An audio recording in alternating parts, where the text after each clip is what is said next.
தன் மகன் ஈசாக்கை மோரியா மலையிலே பலியிட சென்றபோது ஆபிரகாம் தன் மகனை பலிபீடத்தின் மேல் கிடத்தி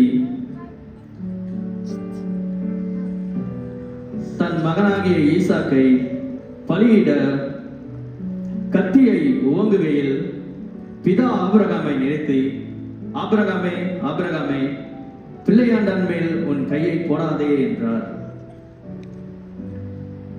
ஈசாக்குக்கு பதிலாக ஒரு ஆட்டுக்கிடாவை தேவன் பலியாக கொடுக்க செய்தார்.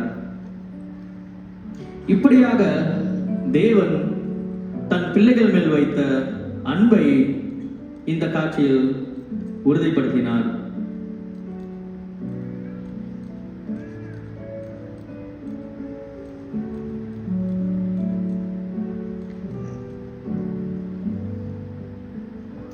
ஈசாக்குக்கு பதிலாக ஒரு ஆட்டுக்குட்டி பலியிடப்பட்டது போல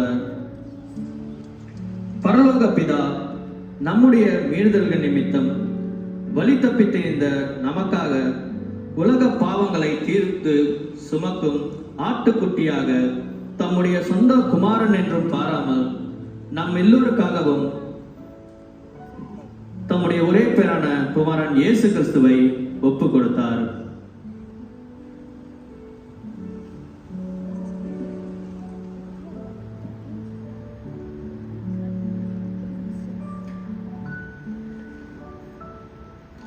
அவர் பூமியிலே வந்து பல அற்புதங்களையும் அடையாளங்களையும் அதிசயங்களையும் செய்தார்.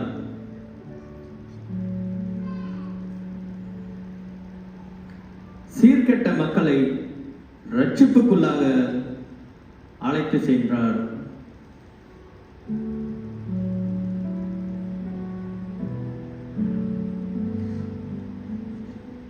அது மட்டுமல்லாமல் பூமியிலே தேவராஜ்யத்தை கட்டும்படியாக சீஷர்களை தெரிந்து கொண்டு ஒரு தகப்பனை போல அவர்களுக்கு போதித்து புத்தி சொல்லி வழி நடத்தினார்.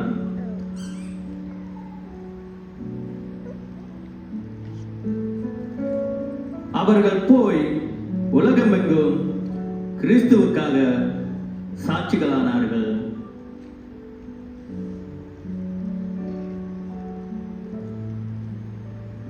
இப்படியாக தேவன் உலகத்தின் மக்கள் மேல் அன்பு கூர்ந்தார். இந்த கிறிஸ்துவின் விலையேறப்பெற்ற இரத்தத்தினாலே சம்பாதித்த திருச்சபை என்ற குடும்பத்தை வழிநடத்த இப்பொழுது நம் மத்தியில் ஆவிக்குரிய தந்தைகளாகிய போதகர்களை நமக்கு கொடுத்திருக்கிறார்.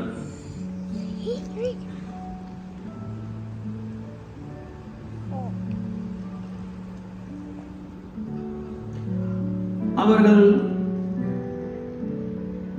ஊழியர்களின் அறப்பணிகளை இப்பொழுது நாம் பார்ப்போம். அவர்கள் மக்கள் மத்தியில் நடக்கும் பல தர்க்கங்களையும் பிரச்சனைகளையும் வாக்குவாதங்களையும் சமாதான முறையில் வழிநடத்துகின்றனர். நல்ல ஆலோசனை கொடுத்து அவர்களை ஆதரிக்கின்றனர்.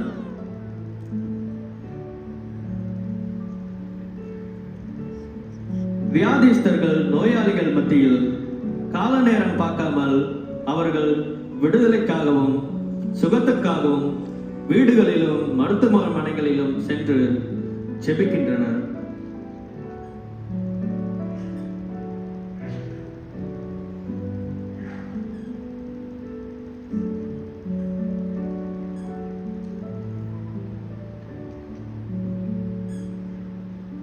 நொறுங்குண்ட பலனற்ற மக்களின் நல்வாழ்வுக்காக வேத வசனத்தை போதித்து அவர்களுக்கு புத்தி சொல்லி நல்ல ஆலோசனைகள் மக்களை நித்திய ஜீவிய வாழ்க்கையில் வழிநடத்துகின்றனர்.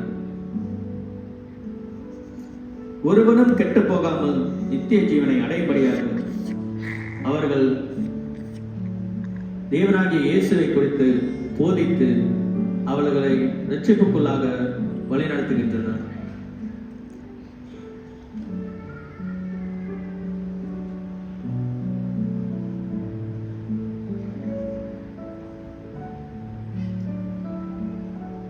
இப்பொழுது நாம் சராசரி தந்தையர்களாகிய 2 கதைகளை குறித்து நாம் காணப்போகிறோம்.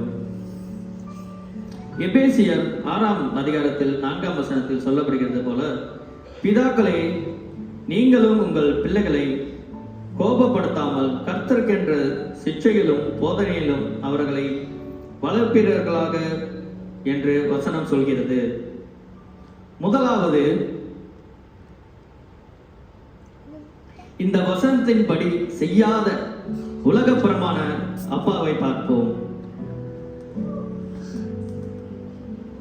குடும்பத்தில் தகப்பன் என்ற ஸ்தானத்தை விட்டு விலகி தேவனுடைய பிரகாரங்களை மறந்து குடும்ப நலனை கவனிக்காதபடி உலக இன்பத்திலும் சுயநலத்திலும் வாழும் ஒரு தகப்பனுடைய குடும்ப சூழ்நிலை இப்படியாக இருக்கிறது. அன்பு, சந்தோஷம், தேவ சமாதானம் இல்லாத வாழ்க்கையாக மாறிவிடுகிறது. இப்படிப்பட்ட குடும்பங்களில் பிள்ளைகள் சீர்கெட்டு போகிறார்கள், குடும்ப உறவுகளும் சிதைந்து போகிறது. ஆனால் தேவ வசனத்தின்படி தன் குடும்பத்தை பொறுப்புள்ள தகப்பனாக வழிநடத்தும் ஒரு தகப்பனின் குறித்து இப்பொழுது நாம் பார்ப்போம்.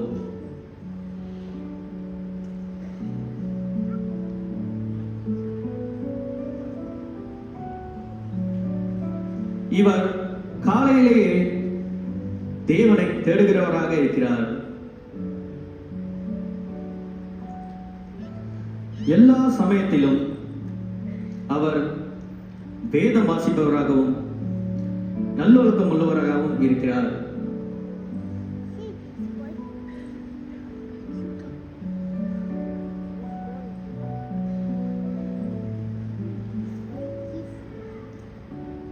அது மட்டும் இல்லாதபடி நல்ல பொறுமை உள்ளவராக இருக்கிறார்.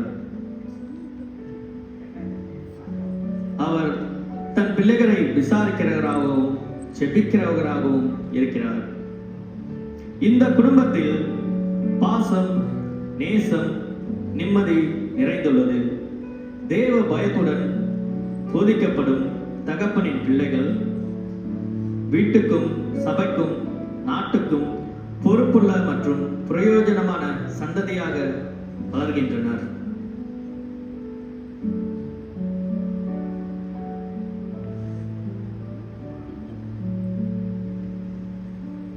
ஆம் தேவஜனமே, நம் ஆண்டவர் உறவுகளுக்கு முக்கியத்துவம் அளிக்கும் தேவனாக இருக்கிறார்.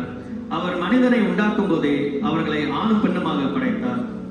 அவ்வாறே நம் ஆண்டவர் அவரை நேசகுமாரனாகிய இயேசு கிறிஸ்துவின் உறவும் நமக்கு எடுத்து காட்டுகிறது.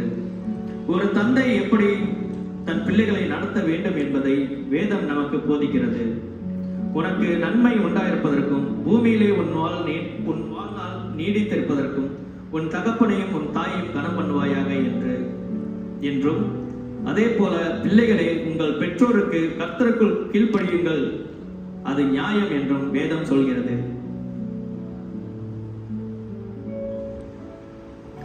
இங்கே நாம் பார்த்த இந்த குறுநாடகத்தை போல உலக சிற்றின்பங்களிலும் அன்றாட வேலை சுமைகளிலும் நம் நேரங்களை செலவழித்து மேன்மையான தகப்பன் பிள்ளைகளுக்கும் உண்டான பிணைப்பிலும் மற்றும் குடும்ப உறவுகளையும் இழந்து போகாதபடிக்கு சங்கீதம் 119 சொல்லப்படுகிறது போல உபத்திரவப்படுவதற்கு முன் வழி தப்பி நடந்து உம்முடைய வேதத்தில் மனமகிழ்ச்சியாய் இருந்து ஜெபத்திலும் வேதத்திலும் நிலை கொண்டு தன் குடும்பங்களை கர்த்தத்துவத்தில் வழிநடத்துவோம்.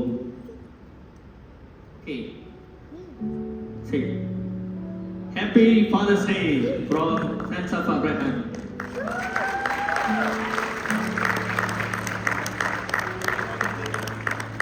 Praise God.